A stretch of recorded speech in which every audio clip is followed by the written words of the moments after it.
Welcome back, ladies and gentlemen. It is time to do the storyline recap for Bad Blood, okay? So we have all of the matches. I have the full match card in front of me, and we're going to talk about each and every storyline.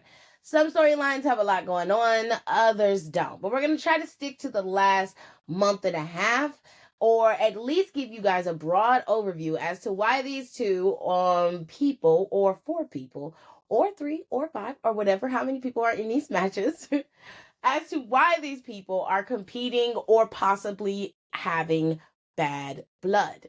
So let's get into it. Let's get into the match that I want to go first. The Bloodline match with Cody and Roman Reigns. Now, everybody's probably going to be like, what? Huh? What?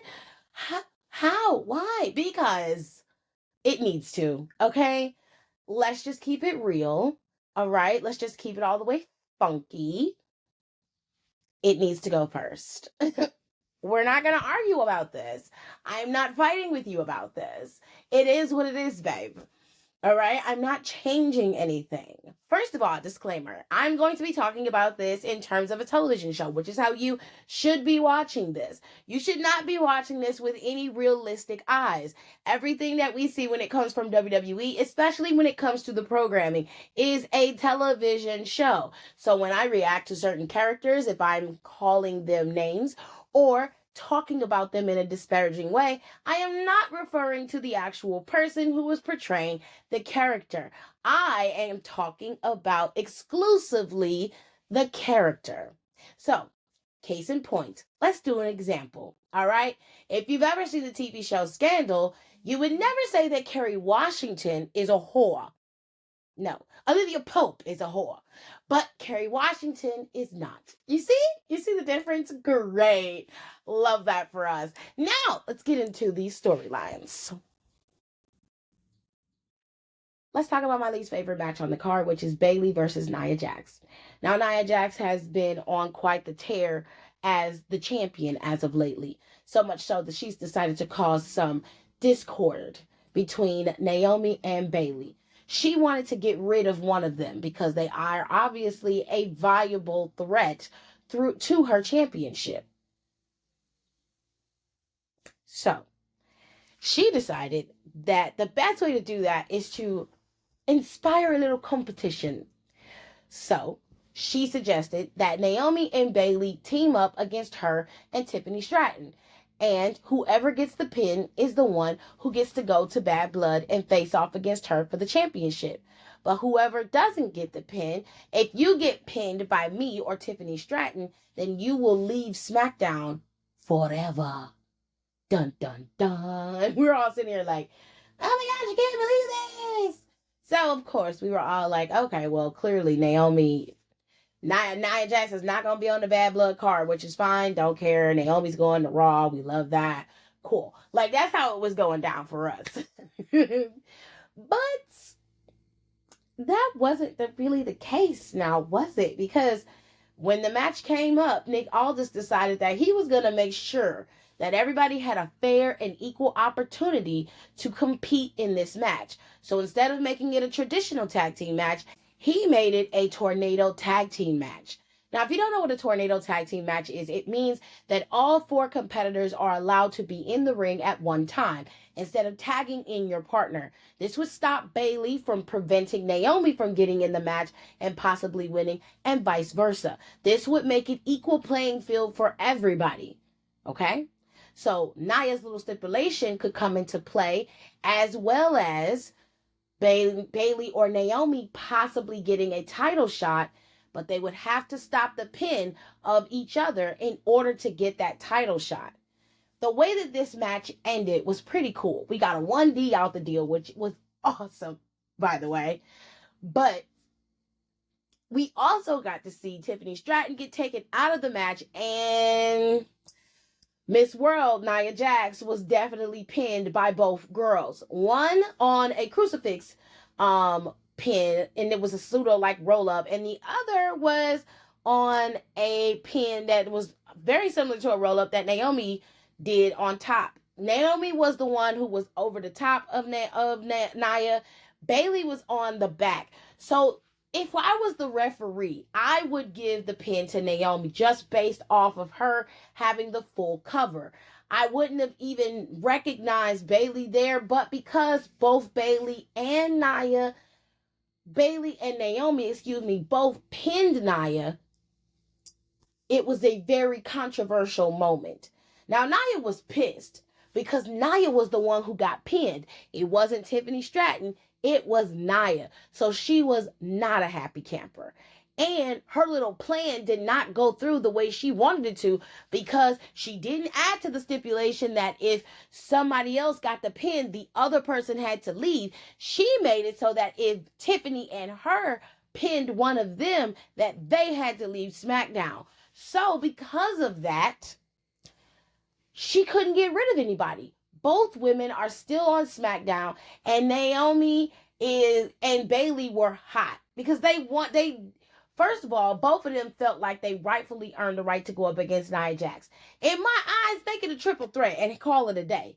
But Nick Aldis wanted a one-on-one fight between the two women and possibly leading to a one-on-one fight between Nia and whoever won. So Nick decided to make next week's match a number one contenders match between Naomi and Bayley. And whoever won would go up against Nia Jax at Bad Blood. Now, Nia Jax was very much in her feelings. So much so that she decided to go after Tiffany Stratton because she was trying to figure out and understand what had happened. How did this happen? Tiffany, I don't understand. How did this happen? And Tiffany Stratton was rightfully trying to calm Nia down and explain it, but Nia grabbed her by her face and throat and was choking her out damn near. Now listen, I don't give a fuck about Tiffany Stratton. Don't care, because number one, bitch, you should have been minding your business. You should have been minding your business. You should have had your briefcase and been minding your fucking business. Instead, you decided to align yourself with this bitch. This is your fault. Whatever you're getting because of her is your fault. I want you to understand that. Okay? Number two, Nia, girl, you lost. Girl, you got your ass jumped and you lost. What you should have done is minded your business. Okay? Instead of you coming out there making, thinking you got all the power and making sure you figure everything out, you didn't have a strong enough competitor in Tiffany Stratton to help you beat the two bitches. Two former world heavyweight, two former world champions in their own right. And you in the ring, and you got a rookie like Tiffany Stratton with you, and don't get me wrong, Tiffany Stratton ain't no slouch, but to have her go up against both Bayley and you and Naomi, girl, don't get mad at her.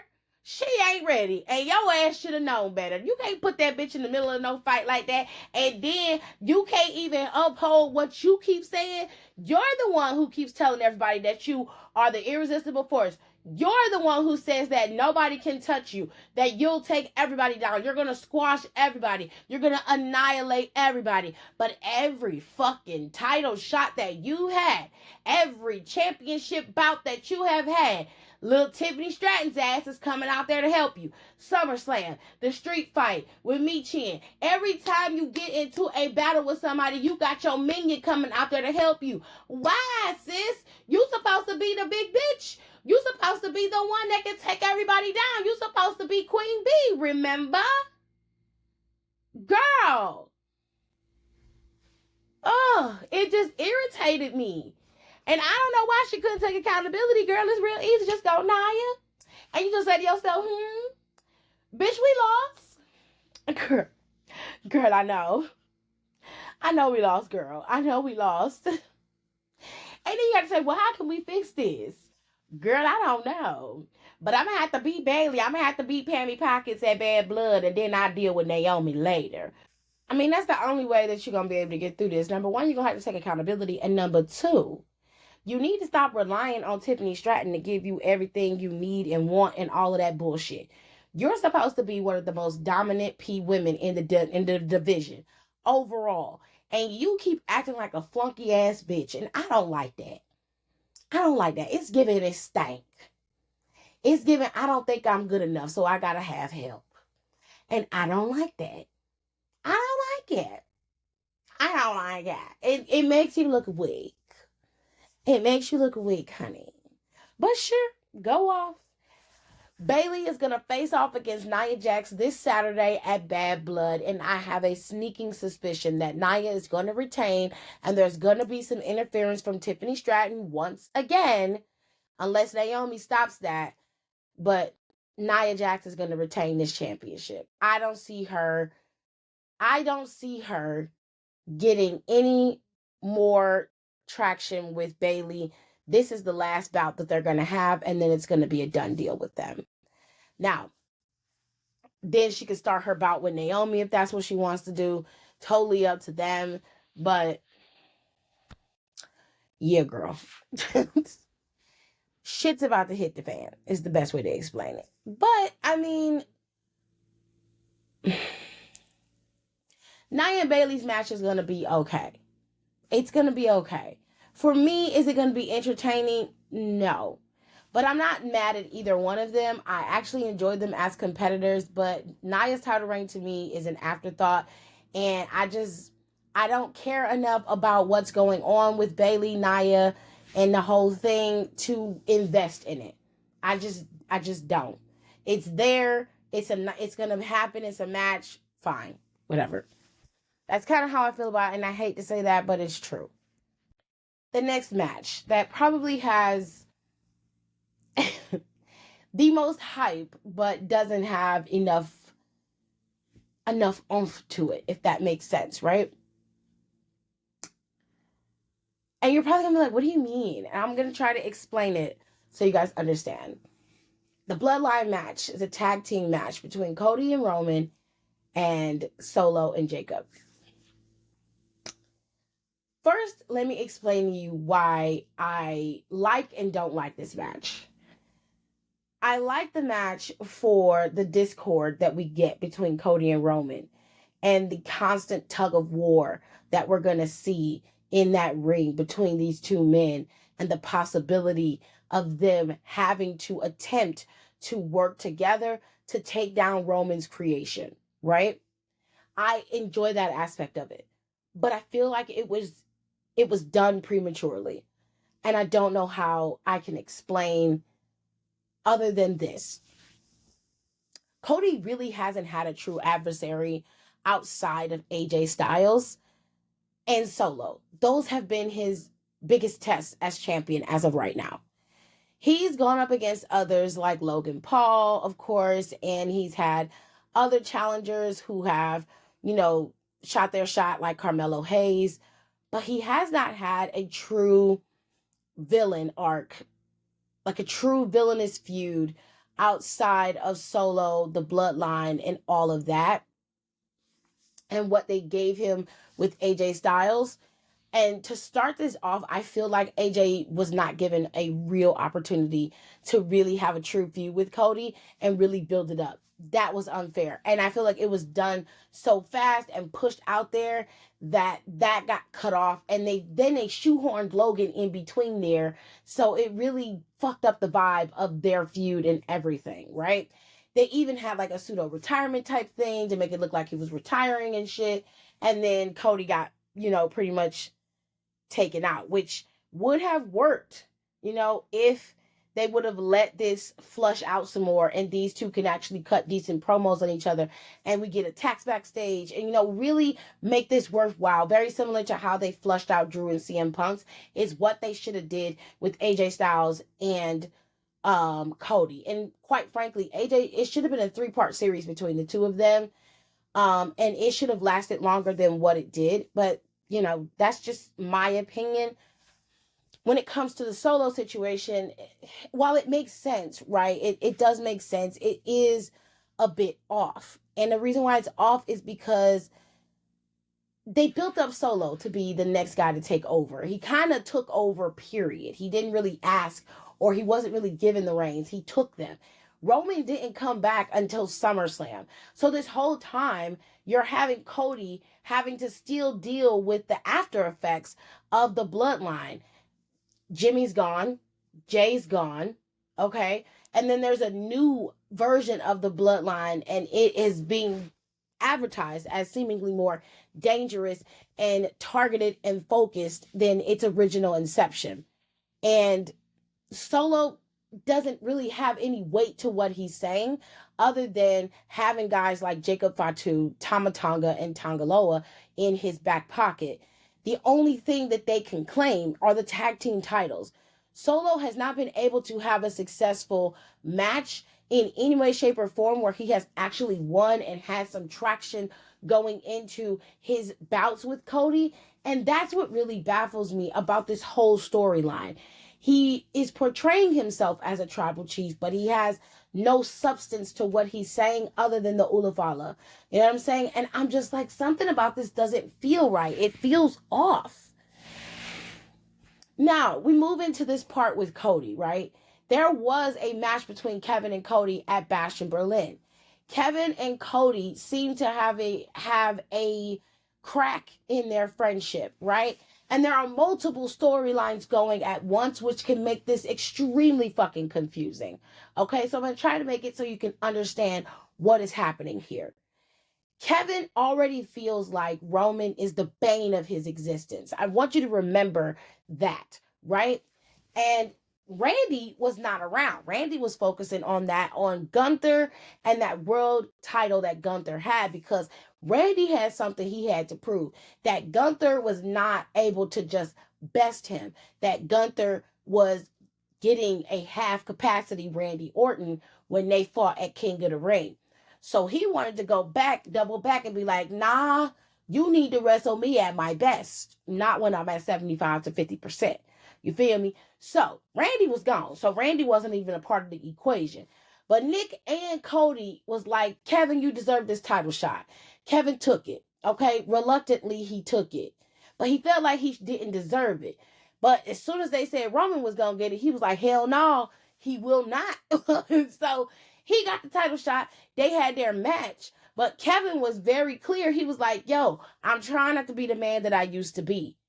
But he said, if you show any sign of you having anything wrong with you in this match and I beat you, and I keep hearing this shit, well, you only beat him because his knee was messed up. That's the same thing I had to deal with when I won the Universal title from Seth, and Triple H was a part of that match. It's the same thing I had to deal with when I was champion then. I'm not dealing with that shit this time. I want to make sure that I beat you clean and fair. And Cody was like, who said you was gonna beat me? Fuck you talking about? Fuck you mean? Who said you was gonna beat me? You already done got it all in your head that you gonna beat me, sir. It's not going down like that. Trust, it's not going down like that, baby. Believe me when I tell you, it's not going to be that easy. So, they had their match. Cody did show some signs of having some weakness, but Kevin's killer instinct almost took over, but Kevin repressed it, and he decided to just go straight up and not try to take him out. So he didn't use his powerbomb on the apron like he normally does. He didn't go after Cody's knee, which most competitors would have. 100%. They would have went after that man's knee and took his ass out for sure. But he chose not to. And the men hugged it out at the end, but it didn't look like it was a genuine hug. It looked like Kevin was still pretty pissed off at himself, but more so specifically, it looked like Kevin was struggling with his inner demons. Fast forward to now, Kevin Owens is livid, but he doesn't really know how to express himself, and he seems to still carry and harbor a lot of animosity towards Roman, and rightfully so. For 4 years, going on 5, Kevin Owens has been fighting against 2 versions of the Bloodline and has been unsuccessful. Roman Reigns has bested him at every time they have met. So much so that he even took his own best friend, turned him into a Bloodline member, and had him beating the hell out of him in that match. Multiple times did he have to fight against his own friend, with Roman Reigns smiling and cheesing in the background. Kevin Owens loathes Roman Reigns, and rightfully so. He has every right to hate that man for all of the hell that he has put him through, and for everything that he has done to him. He has every fucking right to hate Roman Reigns. I don't blame him. But Cody isn't teaming with Roman so that they can have a kumbaya moment. Cody knows the stakes of what's happening here. And he fully understands that in order for the bloodline to be destroyed, the creator is the one who has to take them down. Now, Roman is at the point where he is like, look, this is a family issue. It don't have nothing to do with Cody. So I don't need that motherfucker to beat them. I don't need no goddamn help. If I have to do this match by myself, I most definitely will. I don't need nobody. I am the tribal chief. This is my ring. This is my WWE. And the way it is what I say it is. I don't need his help. So if he don't want to sign the contract, that's fine by me. I'd rather do it by myself anyway. Now, Cody, on the other hand, had made it so that he didn't want to be a part of it. He had told Nick Aldis that he was out. But once Roman started taking claim to the WWE, SmackDown, and to that ring, Cody was insulted. So Cody came out there and was like, hold your horses, OTC. Slow the fuck down. Now your ass got beat at WrestleMania. You was at home making movies and shit. Congratulations, nigga. But you was making movies and shit. Chilling. Cheesing with a bunch of harem of bitches around you on TV and shit. Living your best life. While I was here having to deal with your motherfucking monster and the bullshit that he was doing. You didn't come back here and get your wise man together. You didn't do nothing with Jimmy. You let him take these people out. You let him do it. You didn't call nobody. You didn't say nothing. And now you want to come back talking about this is family business. This is something that I got to take care of. Nigga, I've been here cleaning up your mess for the last 6 months. Fuck you talking about this is family business. This man has been on my ass and terrorizing me since I became champion. You were nowhere to be found. He's been calling himself the tribal chief this whole motherfucking time. What was you doing for it to not be family business in the beginning? It should have been family business the moment he started calling himself the tribal chief. The moment he took out the moment he took out Jimmy, the moment he took out the wise man, you were nowhere to be found. But this is family business though, right? The fuck out of here. And I heard that shit you was talking too about this. Oh, this is my WWE. This is my ring. This is my show. No, motherfucker, it's not. You know why? Because at WrestleMania, when you was laid on your back and that ref counted 1, 2, 3, it became my fucking show. It became my title. It became my WWE. I'm at the top of the mountain. And you are looking up to me. Period. But you know what?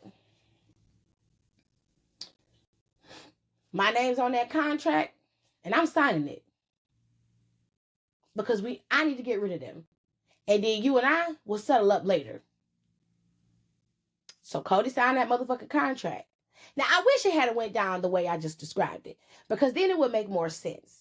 But the way that it went down through WWE's eyes, sometimes they just do not know how to tell a story, honey. Because they had Cody deny wanting to be a part of this match, to which I was greatly appreciating that. I was like, yes, King, yes, do you. But then, like I said, Roman started talking shit in the ring, and Cody came out there and was like, you're not finna just railroad and talk shit in my motherfucking ring. That's not about to happen. Now, what they should have done is let Cody stay out of it. They should have let Cody stay out of it. They should have let Roman go one-on-one with Jacob and Solo. Okay? And then at the end, when the match was over and Roman won, because they should have had Jimmy come out and take out Jacob and Solo be the last one in the ring and Roman hit the spear and that's how the match ended, right? That's how they should have done it. Then Jacob could have woke up, got Jimmy out the way, they fighting, and they getting attacked. And then Cody music hit and he come out there and help Roman. The same way Roman came out there and did the same thing to Solo at SummerSlam and this past steel cage match on Friday Night SmackDown. That all should have happened the same way. Instead of making Cody be involved in the match, they should have just had Cody involve himself in the ending. That way, Cody was like, the only reason why I did what I did was to return the favor for you doing what you did at when I had my match against Solo with in a steel cage. And I know Roman gonna be like, I didn't come out there for you. And I'm like, and I understand that. I'm not talking about that. I'm talking about the common courtesy. You was getting jumped, and I don't like these motherfuckers. And the enemy of my enemy is my friend. So for right now, you and I got a common enemy, and that's your motherfucking people. So I'm gonna take these motherfuckers out, and like I told you before, I will settle up with you later, bitch. You know what I'm saying? Then you can have the situation with Kevin and the situation with Randy come in and start taking over. Then you can have the discord between the three and the four people, fighting it out. I understand that we're able to flesh out the story a bit, but it's a little bit more convoluted than it had to be. And it just made Cody look like a bitch. And I didn't like that. They should have let Cody stay strong. And only thing Cody did was come out there when he needed to, not because he felt like it was necessary. Because they created a situation where Cody was like, I need to know if you're going to have my back. And this whole situation here was like, yeah, I got you. Which was a cool moment. Cool cinematic moment. The two of them was able to go back and forth and add some foreshadowing for what is going to happen leading into WrestleMania next year. Which is fine. I didn't have a problem with that. Okay? But I feel like this match could have been pushed back a little bit further or done at a different time in terms of them being a tag team. And then they could have started to flush out Kevin, put him back in a heel position, and let Cody run with Kevin for a while and let that thing move in a different direction. Because you got all of these people mixed in together, right? Everybody's in here together. And you're going to have to pull Roman off of Cody for a little while. You just are. And I have a sneaking suspicion that we are not done seeing these two men being on the same squad. In fact, I feel like they're going to have the bloodline in the dams inside that steel cage. And it's going to have to be Roman, Cody, Kevin, and motherfucking Randy in this damn match. I don't know how the fuck that's gonna work, but that's what my brain is telling me, and I don't like it because I feel like Kevin gonna end up attacking Cody in that damn cage, and Kevin's gonna leave, and Kevin is gonna turn on his back on everybody because he is not gonna want to do this with Roman. He's just not, and that's gonna be the nail in the coffin for him to bring the old KO out. It really is, and I'm just like, bro. But I had to get that out, y'all. I had to. Because that's how my brain works. I can't help it. But anyways, who do I think is going to win this match? I'm hoping it's Cody and Roman. I really do. Because like I said, like I'm getting ready to say, it's going to lend more credence to the fallout of Kevin Owens and Cody and their entire situation. And it's also going to bury Solo even further, which he needs to be, if we're being honest. I'm not mad at Solo necessarily for being his version of the tribal chief. I like Solo. A lot of people hate Solo. I like Solo. I like Solo a lot. But I don't think that he should be the tribal chief. I think Solo should have been still the street champ. I like that street champ character. I really cannot wait to see what happens once they break down this whole bloodline situation completely and they move it into a different direction. I'm very curious as to how this is going to work out and how everything is going to play out. I am very curious about that. But I am going to predict that Cody and Roman are going to pick up the W. Now, it is very likely that Cody and Roman cannot coexist and they end up losing because of their egos and their ability to not work with each other. Whereas Jacob and Solo will probably be able to do that more. So that is a risk factor that has to be considered. But in my humble opinion, this is Roman's very first match back since WrestleMania. And I just don't think that they're going to have him lose that match. So I'm going to give that W to Roman and Cody. Finn and Damian were once brothers in arms, and they had a common goal, was to have the Judgment Day take over the WWE. And for the most part, that goal was completed. However, when Damian Priest became the World Heavyweight Champion. This was a thorn in Finn Balor's side. Now, if you ask some people, Finn Balor deserved to be World Heavyweight Champion over Damian Priest. But if you ask others, Damian Priest was the Money in the Bank holder, and he cashed in at the right place and the right time. Finn Balor is jealous. It's the best way to explain it. Jealousy and envy. And instead of being there for his friend and brother, as he called him, he decided to destroy the very fabric of the Judgment Day by removing 2 of its strongest members and replacing them with him and Liv Morgan. Because he felt like Liv Morgan was a little bit more easier to control, and he can be the pseudo leader of Judgment Day with Rhea and Damian out of the picture. He will be the one everybody looks up to. He'll be the one everybody wants to get their information from. He'll be the one that everybody will go to strategize and do everything, and he doesn't have to be a sidekick anymore. Meanwhile, Damian Priest was screwed over at SummerSlam by the very person who he thought he could trust with his whole life. So that love, admiration, and brotherly love turned into rage, anger, and pure, unadulterated hatred for Finn Balor. And the way Finn Balor explains his betrayal is simple. Damian Priest forgot the cardinal rule of the Judgment Day. And what is that rule, you ask? You're not supposed to have any leaders. We're all supposed to be a common goal. Everybody's supposed to be on the same side. We're all working towards the same goal as a group. But I don't think that was ever really true.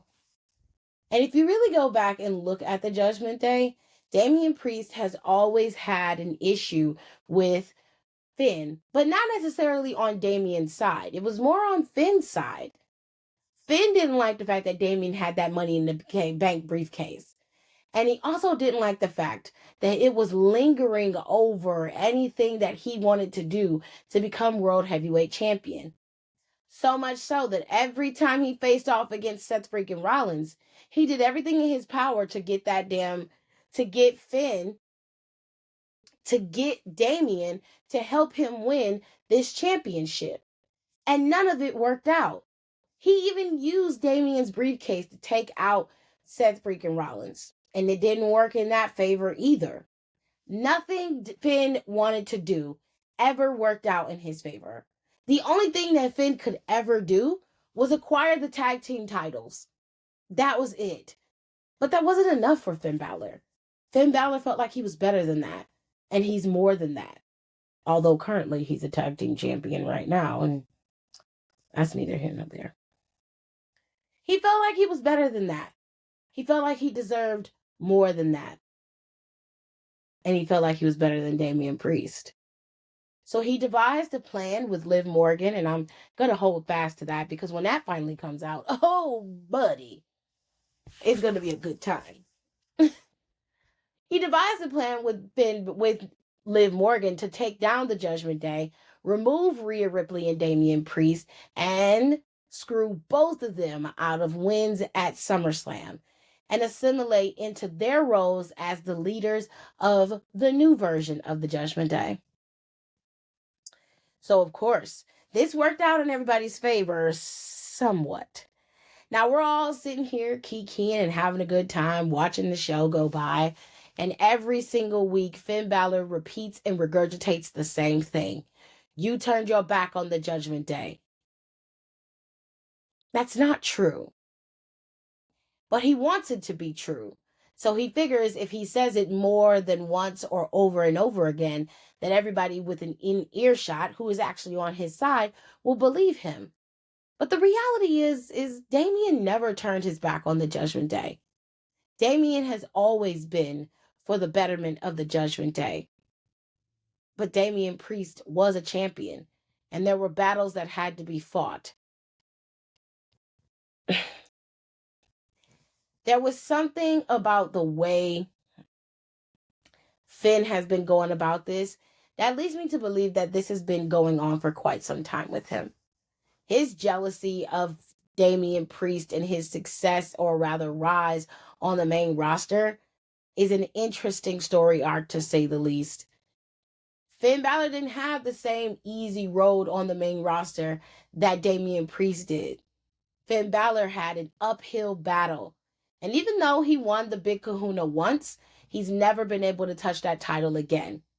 And I know that that has to suck, because you're sitting here watching a man that you're calling your brother become champion through probably one of the most infamous ways that anyone can become champion ever.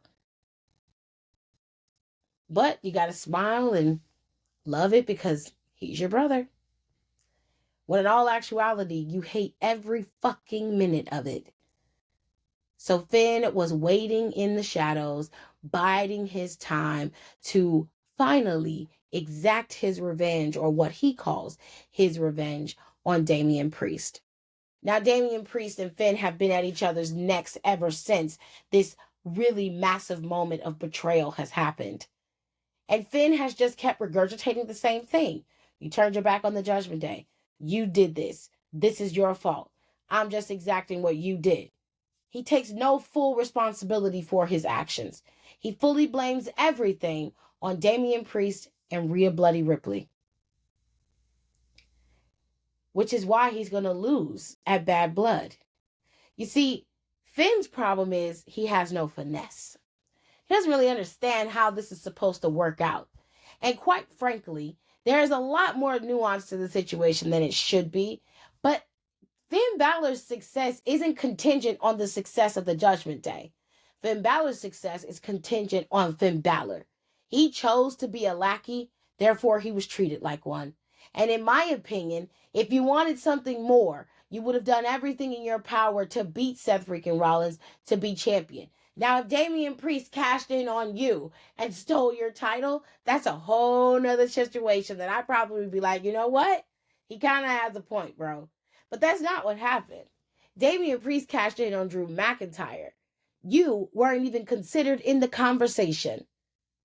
And yet here we are. Your jealousy, your envy, and your greed is what brought you here to this moment. And if you don't suffer Damian Priest's wrath at Bad Blood, I'll be fucking shocked. But I know how this is going to play out. The Judgment Day is going to come out and try to help. Of course.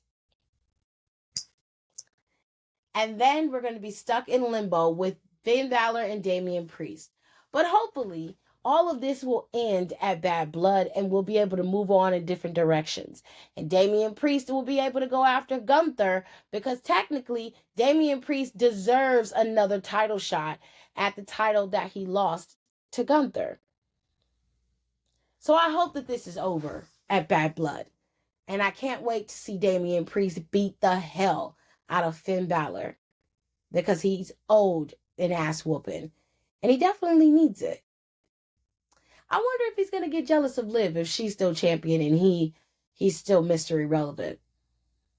Huh. Ooh, now it's time to get into the mess. Okay. So, let's go to Liv and Rhea Bloody Ripley. Now, Liv and Rhea have a very long history. But let's not rehash that history. Let's start with recent events. Now, at SummerSlam, like I said before when we were talking about Bash in Berlin, Dominic Mysterio chose his woman. Meth head Liv and, coked out Dom are living their best lives. They got extra bags under their eyes these days. Dom always look like he's sweating and going through withdrawals. And Liv always look like she is about to get ready to go get her next fix. Coked out. Okay? Now, on that cocaine. Now, Rhea, on the other hand, has never looked better. She always looks like she is on the up and up. She always looks like she getting a good night's sleep, refreshed, ready to grow, and is not worried or concerned about what is happening with Dom. Because Dom made his choice. And she was like, he finally has become a man. Kudos. But Dom has never been the problem with Rhea and Liv Morgan. Dom was an issue in terms of him being an accessory for Rhea But Rhea's biggest issue is that Liv Morgan is walking around with something that belongs to her, and it ain't Dominic Mysterio. It is that World Women's Championship, the one title that she's never officially lost. See, Rhea had to vacate the title due to Liv Morgan exacting her revenge on Rhea Ripley because Rhea Ripley injured her in a very similar fashion. The only difference is Rhea Ripley put Liv Morgan on the shelf for 9 months, and Rhea Ripley was put on the shelf for 3. In 3 months' time, Liv Morgan was able to destroy and dismantle the Judgment Day and then reshape it in her and Finn Balor's image. She preyed on the fact that Finn Balor felt like he was an afterthought in this group, like he wasn't good enough to be at the top of the mountain. She preyed on that, and she used that to be able to infiltrate the Judgment Day and change the dynamic of this group so that all of them were all about her and Finn and nothing else. This isolated Rhea Ripley and Damian Priest. And because both of them were at the top of the mountain in Judgment Day, they were prime targets for Finn Balor. And then Liv Morgan, being the devil that she is, was influencing everything to ensure that it all worked out in her favor. And anybody who was against her and all for Rhea Ripley suffered her wrath. So the Liv Morgan Revenge Tour did exactly what it was supposed to do, which was take everything from Rhea Ripley and dismantle the Judgment Day. But instead of her destroying the group, Liv Morgan took the group, shaped it in her image, and then assimilated into the group. She did nothing but take Rhea Ripley's spot and become what Rhea Ripley was to the group. Now, a lot of people say that Liv Morgan deserved her revenge. And quite frankly, I 100% agree. But at one point, does your revenge become unnecessary? How long do you exact revenge on a person? How much can you take? Or how long do you keep digging your claw into a person because you feel like they haven't suffered enough on your behalf? Or how about the other bodies that you leave in wake when you exact this revenge? You had no problem stealing the tag team titles from Miz and R-Truth, manipulating R-Truth into giving you a title shot because of love. You had no problem interfering in LWO business and attacking Dominic Mysterio's father when he had nothing to do with you. And in fact, you didn't know anything about what was going on between them, only because now you're dating Dom and you're all in the mix.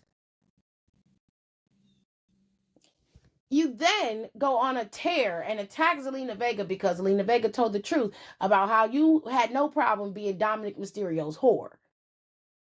You had no problem laying down, spreading your legs, and showing everybody your business in order to be able to get Dominic Mysterio on your side so that you can say officially that you stole everything from Rhea Ripley. Congratulations, you have half of a man. We love that for you. You then use Dominic Mysterio to maintain yourself at the top of the mountain as the women's world champion. Over and over and over again, no matter who you compete against, Dominic Mysterio is always right there helping you win. Now, I can say a lot of things about Rhea Ripley in her heel days, but one thing about it and two things for sure. That bitch never needed anybody to help her win matches. And quite frankly, she was always in her matches with no help from anybody. That woman beat everybody without any help. Okay? She damn near sacrificed her championship reign for the Judgment Day, if we're being fair. Now, on the other hand, looking at you, Liv, while yes, you did deserve your revenge, at some point, it's time for you to move on and start actually building your legacy as the champion. But instead, you've decided to sacrifice your championship reign the very same way that Liv was doing. I mean, the same way Rhea was doing. And just focus on Dominic Mysterio and the Judgment Day as a whole when you should be worrying about your championship and the legacy that you're leaving. Now, don't get me wrong. For the most part, you have been battling Rhea Ripley and Damian Priest. And on fairness, Rhea Ripley deserves the title shots that she's been getting. She deserved to have another title shot at SummerSlam because she never lost the championship. So she had a right to claim that title back. Then you cheated again. Like you didn't know it was going to happen. So run it back again. Here we are with Bad Blood. And you guys are going to fight. And this time, Dominic Mysterio is going to be inside of a shark cage. And he's going to be hanging above the ring while you two battle it out to see who really is the most dominant female in WWE. But I have a sneaking suspicion that you and Finn Balor have another trick up your sleeve, because there's no way that I see Rhea Ripley winning this match with Dominic Mysterio locked in this cage, and Raquel Rodriguez has not showed her face on Raw in the last year. There's no fucking way. If Raquel doesn't show up at Bad Blood, I'll be fucking shocked. Somebody's coming out there to help Liv win that match. And I know that it's Raquel. I can smell it. You can see it from a mile away. It's going to be Raquel or somebody. Somebody is coming to help that girl keep that championship. And we're going to be stuck in this endless cycle of bullshit forever. Now, if it was me, I would book Liv to lose, honestly. But I'm petty. So I would book her to lose just so Finn and Rhea and Liv's whole situation can fall apart. Only because I'm tired of the Judgment Day. I'm sick of it. I am tired. Okay? This is the third or fourth edition of the Judgment Day. And this is the weakest version of this group that I have seen. The weakest version. I don't like it. I'm tired. Y'all got the tag team titles tied up in this bullshit, and it's not worth it. It's not worth the time or the effort that y'all have in these titles right now. The tag team division is almost damn near dead because you keep using the tag team titles to further these storylines when you don't need the tag team titles for these storylines. You don't need them. Now, Rhea and Liv have history. And I'm hoping that after Bad Blood that it's done. Because one thing that I know for sure, I love a good story. But whether it ends happily, sad, or indifferent, it has to end. And in this case, these two, their story needs to be done. And the only way that that's going to happen is you got to pull Rhea from Liv and have Rhea focus on someone else. And Raquel Rodriguez is probably going to be your girl. It's about to be a lot going on. If I had to pick who was going to win this match at Bad Blood, more than likely it is going to be Liv Morgan. If Rhea Ripley wins, I'll be fucking shocked. I'm telling you right now, I will be shocked. I just don't believe that she will. This past Monday, on Monday Night Raw, Dominic Mysterio was on the phone with Finn Balor, and Finn Balor said very plainly, tell Liv that the plan is done. Everything is set. That leads me to believe that they've got Raquel in the bag, and she's coming, and she's going to help Liv retain that championship and possibly join the Judgment Day and help out the Judgment Day. Which is insane to me. But that's exactly what Liv did. Liv was fighting against the Judgment Day early on in with Finn Balor and AJ Styles. And both of them ended up joining the Judgment Day at some point. So it wouldn't surprise me if Raquel comes in to steal the show from Rhea and she also ends up joining the Judgment Day. Wouldn't surprise me at all. But we'll have to wait and see. I really don't want that to happen, but I guess we'll have to wait and see. Now we have the very last match. The Hell in a Cell match between Drew McIntyre and CM Punk. Now this feud is definitely going to end here All feuds end inside a Hell in a Cell cage. It happened with Cody Rhodes. It happened with Jey Uso and Roman Reigns. And it will happen with Drew and CM Punk. Now, Drew McIntyre started this months ago after the Royal Rumble when CM Punk was injured. Drew McIntyre basically told CM Punk to his face, I prayed for this and it happened. You're injured, you're gone, and we'll never see you again. But I guarantee you, if you come back here, that I'm going to put you on the shelf for good. And then he attacked CM Punk. And we had to watch CM Punk be attacked and destroyed by Drew McIntyre. For months, Drew McIntyre teased and taunted CM Punk and his career, having pseudo funerals, calling himself one of the biggest haters in the world, and of course, using Twitter and online discourse to further his narrative that CM Punk was a bastard and he wasn't coming back and the career was dead.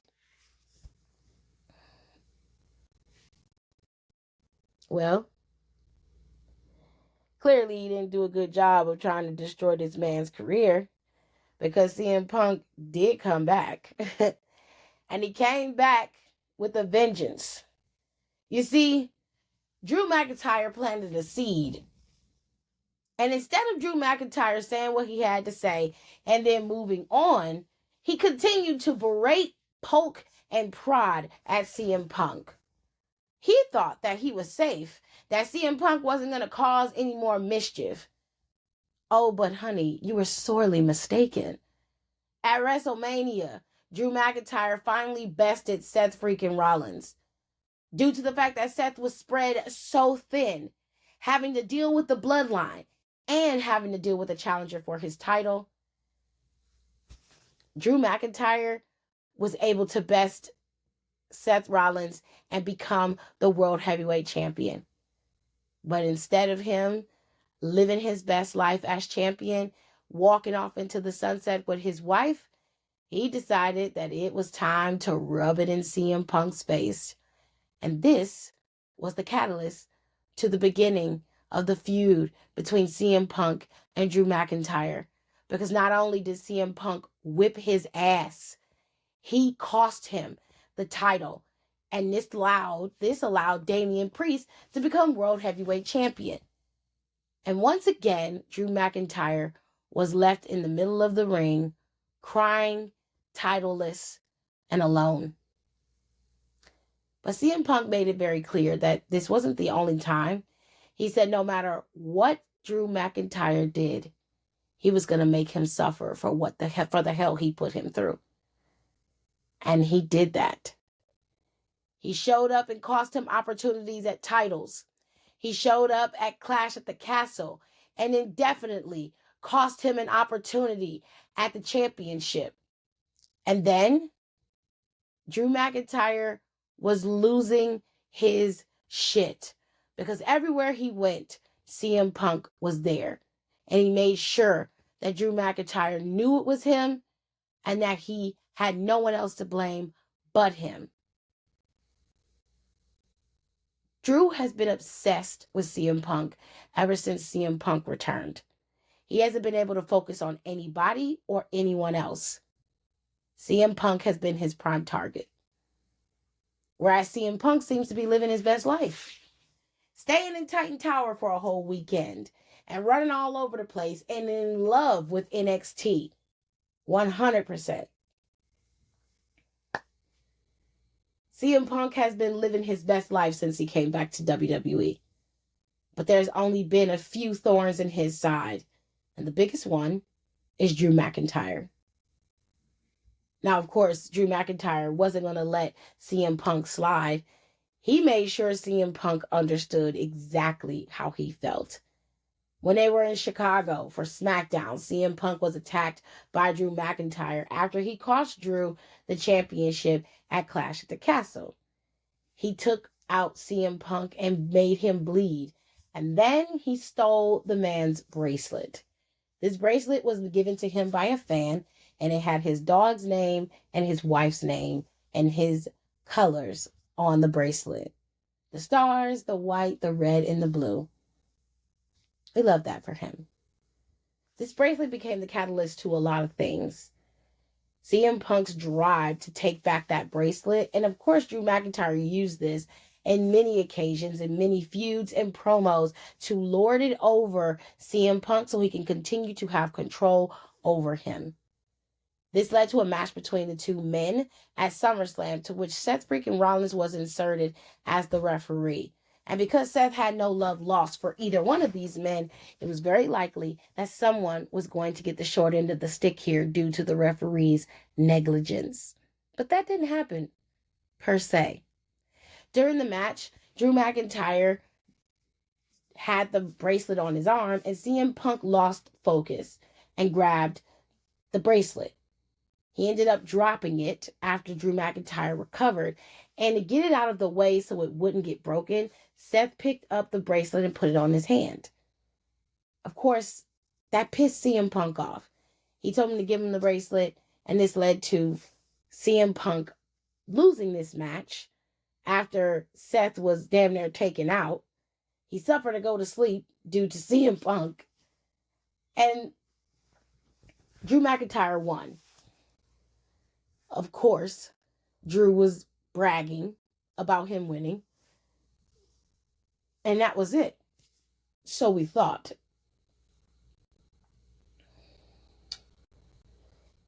The two men ended up fighting again. CM Punk has been trying to attack Drew McIntyre to get his bracelet back. And he was unsuccessful. However, they went to Bash in Berlin.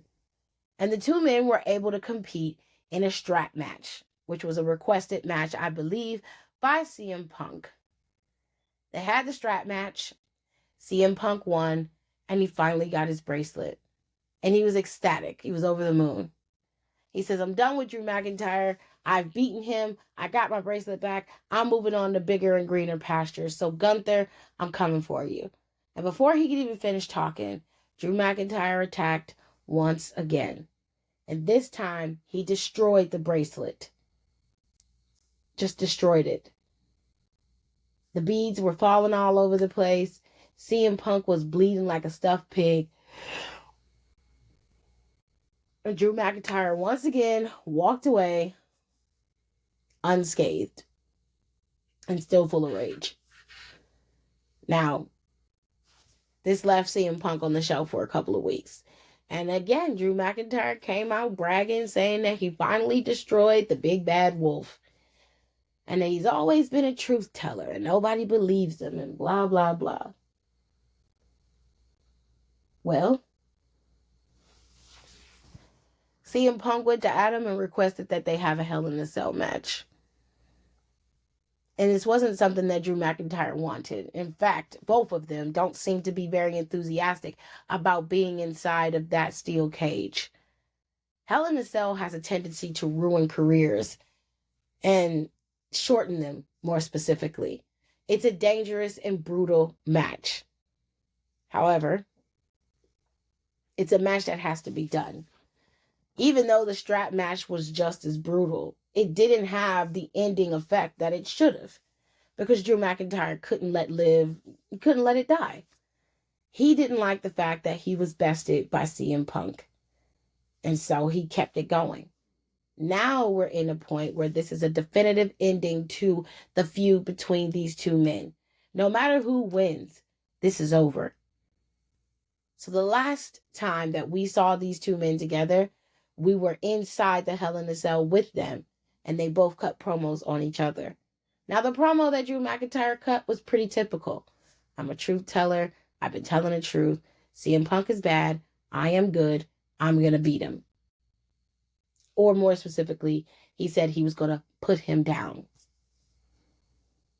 which is a threat he's been making for quite some time, but he never really makes good on that threat, if that makes sense. Now, CM Punk's turn was to cut the promo. And all CM Punk said was he has nothing to say And that when it gets time to, except for this, when it comes time for them to be inside that cell, this will be the last time that they will meet in this capacity. And he said, through all the blood that's streaming down his face, through everything, he's not going to be praying to God. He's not going to be praying to the devil. He's going to be praying to him. CM Punk. There was nothing else to be said after that. Now, they had a row of security in there to keep these two from fighting. And luckily, they didn't attack each other or try to, take each other out. But now we are heading into Bad Blood. And this is probably going to be one of the best matches, if not the best match of the night. In this match, these two are going to be brutalizing each other. It's going to be a very interesting match to watch, because whoever comes out on top will more than likely be one of the next people to compete against Gunther for the World Heavyweight Championship. And if we're being fair, right? Drew McIntyre did lose, but it was due to interference from CM Punk for the last time he competed. So Drew has a stake to trying to get that championship back. He does have a claim at it. But CM Punk has never been World Heavyweight Champion. And this would be an interesting thing. But CM Punk has another problem waiting in the wings after he's done with Drew McIntyre. Seth freaking Rollins is still an issue for him. And those two are probably going to be battling all the way to SummerSlam, to WrestleMania. I see it happening. And I think that battle is going to start very, very soon. But for now, if you're asking me who I think is going to win, I'm putting my money on CM Punk to end this match and to be the winner coming out of Hell in a Cell.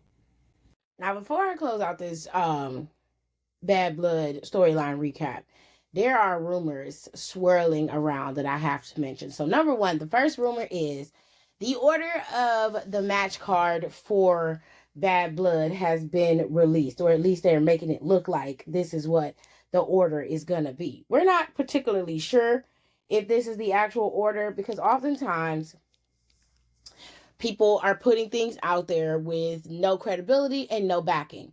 So we don't know what's definitive and what isn't. But this is Discord in the IWC, so we talk about it, okay? Essentially what they said is that CM Punk and Drew McIntyre will open the show. Then it will be Nia and Bayley. Damian Priest and Finn will be the anchor for the show. Then Liv and Rhea. And then they'll have Roman Reigns and Cody Rhodes go up against the Bloodline. Now, a lot of people seem to be very pissed about this. They feel like Drew McIntyre and CM Punk are Hell in a Cell. This should close out the show. But you're talking about Roman Reigns, probably the biggest superstar in WWE right now. He even supersedes CM Punk at this point. And him not closing the show doesn't really make sense. And really, when you're looking at the order of this match card, they did place these matches correctly, in my opinion. Now, do I think that Cody and Roman should have went first? Sure. I don't care what they have planned. Cody and Roman going first is going to be essential to would have been essential to really setting the tone for the show and proceeding forward. Now, CM Punk and Drew McIntyre going first is a different approach, but it's not bad. Everybody seems to be in their feelings about it. They feel like CM Punk deserves to go last. Drew and CM Punk's feud is massive. It deserves to go last. It's CM Punk. And it's like, yeah, it's CM Punk. But if you ask me, let him go first. Let him go first. Going first is not a punishment. It's not a bad thing. If you notice when you watch the PLEs, a lot of people remember more about the very first match than they do about the last. And that is because it's always better. And usually the women are the ones who are opening up the show. And the women have been doing a tremendous job at setting the tone for the show. So opening the show is not a bad spot. It's probably one of the best. And I think that this match specifically is going to be great. Now, me personally, I probably would have put them in the middle rather than put them at the end. But they decided to put Finn and Priest in the middle. That is their anchor for the show. That's going to, give you a reset after you watch Nia and Bayley, because I'm going to tell you right now, I don't think Nia and Bayley's match is going to be as good as people think it is. Nia's going to win. More than likely, Tiffany Stratton is going to interfere, and it is what it is on that part. But that match isn't going to be as great. It's going to be kind of like a palate cleanser to get you to Damian and Finn. Once you get to Damian and Finn, everything is going to reset and it's going to get on a level where it's just like, ooh, this is exciting. And then you're going to go into Liv and Dom and Rhea's match, which is also going to heighten the senses of the show and bring up some more, adrenaline. It's going to make you feel like, oh, this shit is good. This is going to be amazing. Then you're going to get to Roman and Cody and the Bloodline. And they probably have some surprises in there. Speaking of surprises, they claim that The Rock is in Atlanta. The Rock is there apparently, and he is supposed to show up. And the consensus is that he's supposed to show up and help Solo in them. I can't make it up, bro. I'm only telling you what I've seen and what I've heard. These are rumors. There's no truth or definitive. There's nothing definitive that is going to come out of this conversation. You just have to take it at face value and move forward. Okay? But this is what is coming out of the dirt sheets' mouths. This is what we are seeing all over the internet at this current point in time. Sir, do I care? No. No, I do not. Because it's just going to embolden this storyline with Solo in them, and I hate it. I'm not a fan of it. And I really want it to die. I really want it to be dead as quickly as possible. And unless The Rock is going to make Solo step down and take over, I have no desire to watch or care about what's going on with that specifically. I'm more interested in Finn, Damian, Rhea, and Liv's matches than I am in the last match. I know I'm going to react accordingly because when I watch the shows, I tend to remove my personal feelings and I just watch it as it is. And I would imagine most people would watch it that way, but some of y'all go into this with a biased nature no matter what. And that's your business. Do whatever makes you happy. But me personally, I just like watching the shows. If I'm watching it, I'm not thinking about what it's supposed to be or how it's supposed to look. In that moment when I see it, if I don't like it, I'll tell you, like, this is not cool. I don't like this shit. But